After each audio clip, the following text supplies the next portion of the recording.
Gracias por continuar en nuestra sintonía. Seguimos conversando con el doctor José Gregorio Gómez, médico internista. Estamos hablando sobre la enfermedad del EVALI, producida principalmente por el vapeo. Justamente tenemos otras preguntas también a través de redes sociales, doctor. Justamente nos escribe Paulucci, que lo decíamos antes de irnos a la pausa, y nos dice, según muchos estudios, el vapeo es mucho más dañino que el cigarrillo convencional. ¿Esto es cierto? Totalmente cierto, y allí la piedra angular para determinar la diferencia entre el daño más significativo de uno o el otro es que el cigarrillo electrónico se establece como por moda. Por eso es que te hacía mención en un principio que esta evolución acelerada de la sociedad ha llevado a establecerlo hábito, a hacerlo una moda.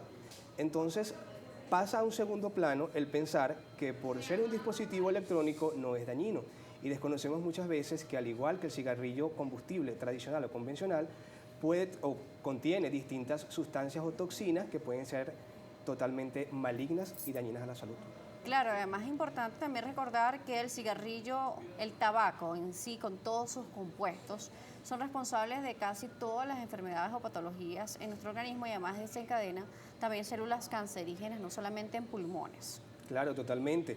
E incluso el uso prolongado o desde cierto tiempo del cigarrillo, bien sea el electrónico o el cigarrillo convencional, produce en los pacientes lo que se llama EPOC o enfermedad pulmonar obstructiva crónica, que es una afectación respiratoria bastante significativa en el cual el compromiso pulmonar del paciente incluso puede ser potencialmente mortal.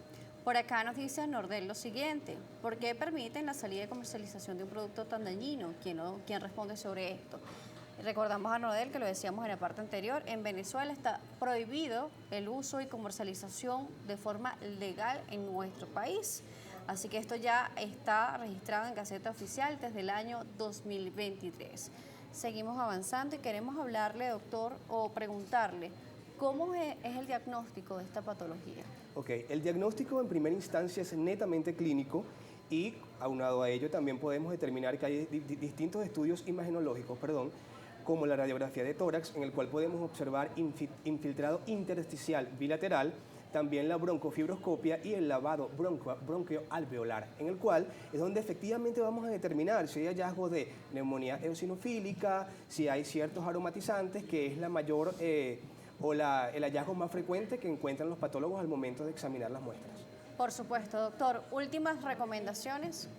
Mira, la recomendación siempre va de la mano a llamar un llamado de conciencia a todas las personas, más aún a la juventud, porque pensamos que muchas veces desconocemos que lo que es una moda en alguna otra oportunidad puede causarnos la muerte. El llamado también es a los padres a que tomen conciencia y disciplina en cuanto a sus hijos, y a las marcas comercializadoras que tengan en consideración el daño que se puede producir a la sociedad con un dispositivo que, si bien es cierto, muchos incluso tienen hasta formas y las personas los adquieren porque, como hiciste mención en un principio, tienen distintos aromas, fresa, coco, chocolate.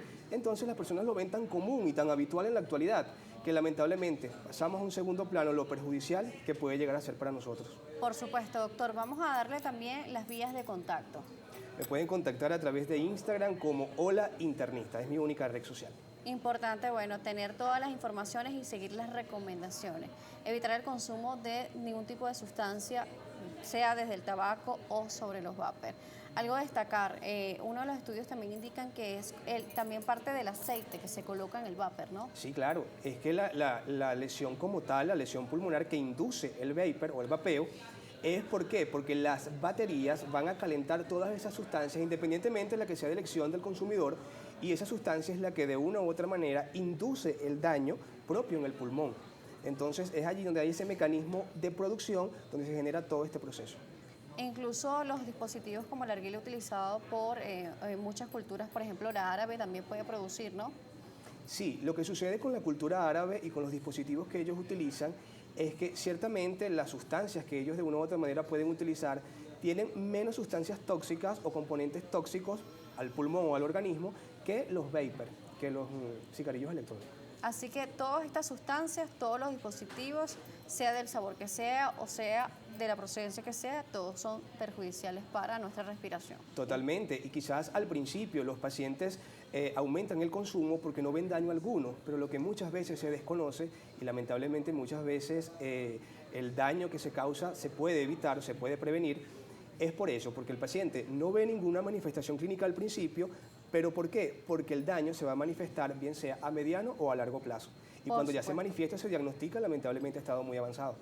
Ya para cerrar, cinco claves esenciales para prevenir la enfermedad del EVALI y muchas enfermedades respiratorias asociadas a el tabaquismo y al vapeo. La primera, ningún hábito se deja de la noche a la mañana. Recordemos que un hábito lleva un periodo de adaptación tanto para adquirirlo como para abandonarlo. Segundo, el saber qué es lo que verdaderamente es perjudicial para la salud. Tercero, el conocer que lo que estamos consumiendo, cuánto daño puede producir. Cuarto, el saber que el ser joven no excede a nadie de padecer la enfermedad de EVALI. Y por último, tomar conciencia. Y es un llamado a todas las personas que nos están viendo, acá en Venezuela, en el exterior, a través de las redes sociales, que recordemos que Dios fue muy sabio al momento de crear nuestro organismo y si bien es cierto que los pulmones son un órgano vital, entonces la única responsabilidad de cuidarlos está en nuestras manos. Por supuesto, gracias por acompañarnos el día de hoy. El doctor José Gregorio Gómez nos estuvo acompañando, estuvimos hablando sobre enfermedad de EVALI, agradeciendo la sintonía, redes @salud_gb, @Daniela J. Salas. Será hasta una próxima oportunidad.